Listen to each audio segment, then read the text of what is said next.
วันน้องผ่านกายเงินอายส่งยิ้มทักทายสบายดีด้วยใจขอถามเดน้องเฮ็ดเวียกอยู่ใสส่วนเรื่องหัวใจให้จองแล้วหน้ามนน้องอยู่หนังสือพิมพ์ได้อยู่เวียงจันทน์ไทยหักใสป่าสาสนเรื่องหัวใจน้องคอยโสดมาดนบ่มีสายสนต้องทนอยู่เดียวดายเวียงจันทน์ไทยหนังสือพิมพ์แนวใดเนาะพิมพ์ภาษาใดก็บอกได้บอกขวัญใจวันสร้างตั้งบริการแต่ปีใดพ่อบอกอายได้บ่น้อจอมขวัญ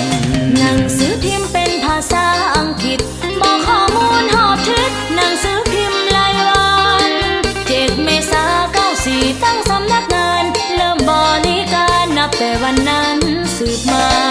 อายเป็นโสดค้าขายมานานเลี้ยงข้อมูลข่าวสารบ่ฮู้ทันขวัญตาอยากได้น้องเป็นสีพันละยาเป็นที่ปรึกษาได้อยู่ว่าคนดีน้องยินดีเป็นที่ปรึกษาก็ได้ทั้งปากทั้งใจกงกันมาโนนี้ข้อมูลข่าวสารบริการเต็มที่ถ้าอายบ่ติน้องนี้ก็พอใจใจดวงเดียวอายมี4 ห้องมอบให้เนื้อทองเป็นเจ้าของต่อไปก็นับเป็นบุญน้องนี่เหลือหลายอายหนุ่มการค้าสาวเวียงจันทน์ไทยสองเฮาฮักกันด้วยใจ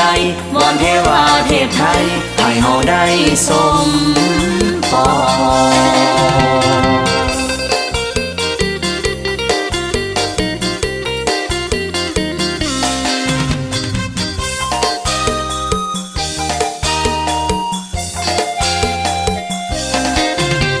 เป็นโสดค้าขายมานานเลี้ยงข้อมูลข่าวสารบ่ฮู้ทันขวัญตา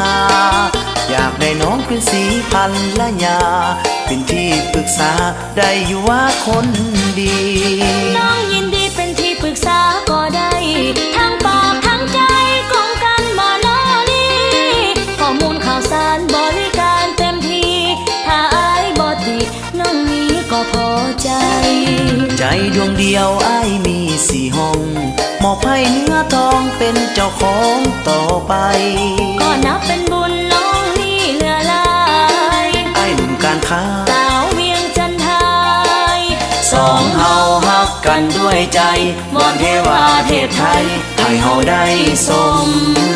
ปอง